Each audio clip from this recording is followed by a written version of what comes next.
Babat TV Sunnah, belajar agama baru alif. Sesungguhnya Islam itu, kaum muslimin dan muslimat, para pendengar dan para pemirsa, Islam itu lebih luas dari satu daerah, lebih luas dari satu negara. Kalaulah dulu Islam bisa menyatukan seluruh etnis yang ada di dunia ini, hukum negeri Eropa sampai ke Spanyol, kemudian sampai ke Rusia, sampai ke Nusantara, sampai ke Afrika, belum lagi benua di India dan seterusnya, bisa Islam yang mengakomodir seluruh kebiasaan dan tradisi yang ada di negeri itu. Apalagi kalau hanya sebagian dari dunia itu, yaitu negeri kita Indonesia ini. Pasti lebih bisa lagi. Dan alhamdulillah Islam sudah masuk ke negeri ini. Kalau menurut para peneliti yang paling rajih adalah di akhir abad kedua Hijriah sudah sampai. Berarti di abad-abad ke-7 Masehi itu sudah sampai Islam ke Indonesia.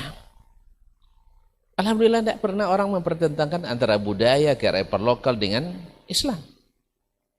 Karena berjalan seperti kata Dr. Helmi tadi, mereka paham bahwasanya menjalankan budaya itu tidak ada kewajiban. Tidak ada kewajibannya. Itu kan pilihan sifatnya.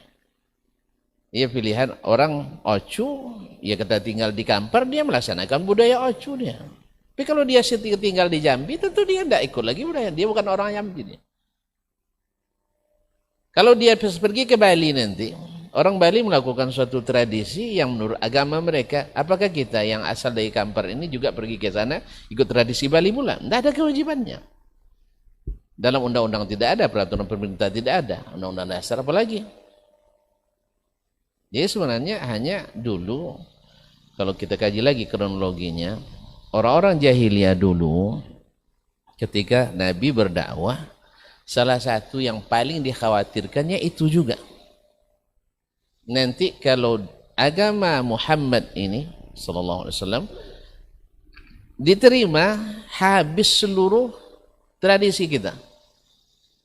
Padahal alhamdulillah tidak ada budaya Arab yang dirusak oleh Nabi sallallahu alaihi wasallam kecuali yang bukan asli budaya Arabnya.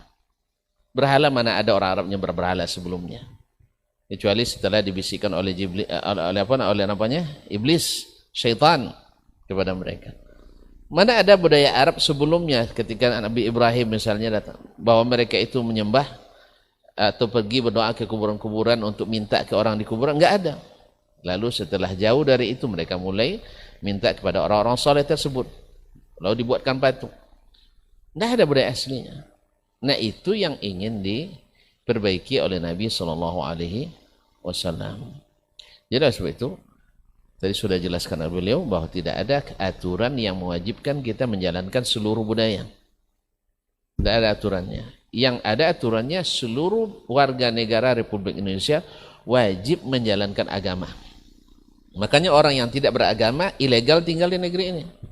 Karena tidak ada jaminan tinggal bagi orang yang tidak beragama. Harus orang beragama. Dan agama negara mengakui agama terbesar adalah agama Islam. Dan itu adalah nomor satu. Karena negeri ini juga dibangun dulu di atas darah-darah para mujahid muslim dengan teriakan Allahu Akbar. Ini tidak bisa dihilangkan dalam sejarah. Oleh sebab itu jangan dipertentangkan antara budaya dengan agama. Dan sudah biasa yang namanya yang lebih tinggi harus jadi rujukan, bukan yang rendah.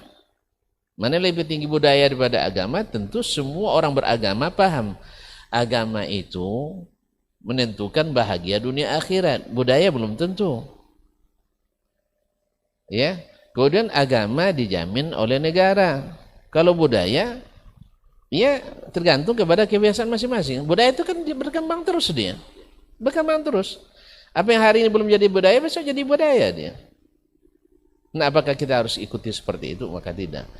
Ya, jadi kata simpulnya, kalaulah seluruh negara, seluruh bangsa di dunia ini pernah satu di bawah Islam dan tidak ada yang memprotes gara-gara budaya, ya tidak ada yang protes, habis budaya kami dibuatnya, kan ada Ustaz ya. Semuanya dihidupkan dengan catatan tidak bertentangan dengan agama. Allah taala alam. Babat TV Sunnah, belajar agama baru.